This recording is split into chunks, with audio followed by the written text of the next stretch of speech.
जी ओम नमस्ते जी। प्रणाम सर। मेरे को ना कोई 5-6 साल हो गया सर। मेरे को ना कोई ऐसे मेरे को नाइट फॉल्ट होता रहता है।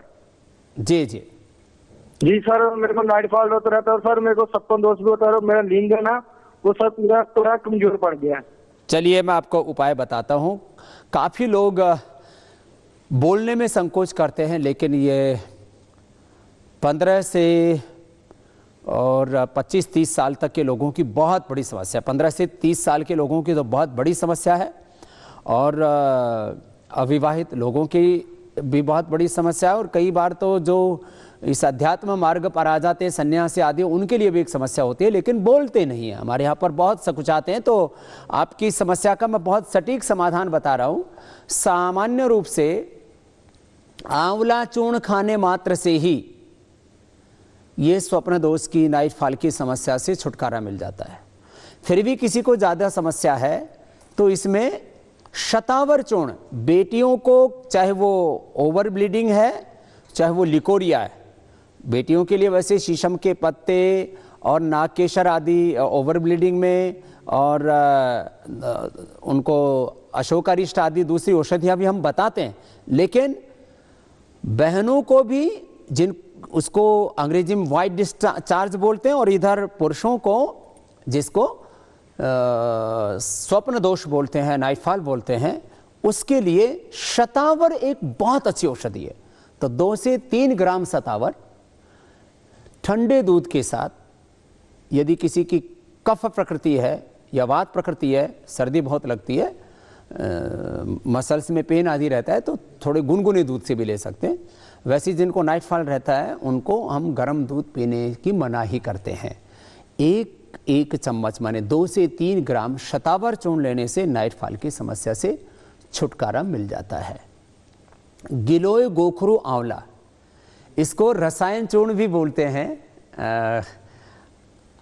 गिलोय आप सबको पता ही है, गोखरू एक छोटा दाना होता है, और आंवला, इसका भी पाउडर 1-1 चम्मच सुबह शाम लेने से इस रोग में लाभ मिलता है।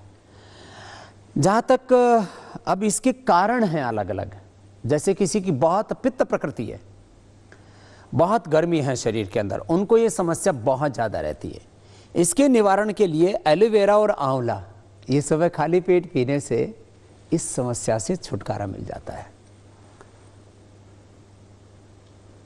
फिर इसमें बड़ी भूमिका रहती है, रात को ज़्यादा खाना ना खाएं, रात को सोते समय भगवत चिंतन करें, ओंकार या गायत्री का जप करके सोएं, ठंडे पानी से हाथ मुंह धो करके शयन करें, तो इस रोग से छुटकारा मिल जाता है। ये कोई बड़ी बात नहीं है। हाँ, जिनकी कफ प्रकृति है, जिनकी वात प्रकृति है, वो चंद्र प्रभावटी, पुरुष और महिलाओं को जिनको वाइट डिस्चार्ज के प्रॉब्लम हो, स्त्री रसायन 1-1 गोली का सेवन करते हैं, तो उनको इस समस्या से छुटकारा मिल जाता है। क्योंकि ये काफ़ी बड़ी समस्या है, लोग इसको छिपाते हैं, इसलिए सामान्य भाषा में इनको गुप्त रोग बोलते हैं। और इन यौन रोगों के संदर्भ में, जिसको अंग्रेजी में सेक्सुअल डिसऑर्डर्स भी बोलते हैं, काफ़ी बड़ा विकृत रूप ले लेते हैं, तो उनके लिए मैंने एक समस्या समाधान बता दिया। क्योंकि ये कुछ ऐसी समस्याएं हैं जिसके बारे में घर परिवारों में बातें भी बहुत कम हो पाती हैं, और लोग संकोचवश कह नहीं पाते हैं। जैसे लेडीज़ भी कुड़ती रहती है, लेकिन कभी भी अपने वाइट डिस्चार्ज के बारे में, अपने ओवर ब्लीडिंग के बारे में, या उनको पॉलीसिस्टिक ओवरीज हैं, ओवरी में सिस्ट है, फिलिपियन ट्यूब बंद हैं, हार्मोनल इम्बैलेंस है, पीरियड कम ज़्यादा होता है, तो उसके बारे में बातें नहीं करती। इसके लिए उनको मैं बार बार कहता हूँ कि वो शतावर चूर्ण तो सब बच्चों को बचपन से ही देना शुरू कर दीजिए आप, 1-1 चम्मच, बेटा हो या बेटी हो।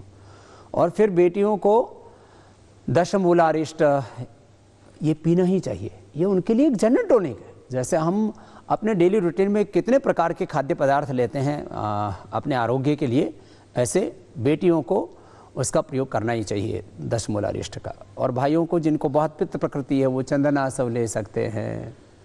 वो एक गोंद कतीरा आता है, उसको रात को भिगो दो और सुबह खा लो, उसका सेवन कर सकते हैं। ये व्हीट ग्रास, आंवला, एलोवेरा, जिनकी पित्त प्रकृति है उनके लिए अलग अलग बीमारियों के हिसाब से हम उपाय बताते हैं। और कपालभाति सबको करना चाहिए जिनको भी धातु रोग हो। और एक ब्रह्मचर्य आसन में बताया करता हूँ, वज्रासन में पैरों को बाहर निकाल करके बैठ जाए, उससे अपने आप ये बीमारी ठीक हो जाती है।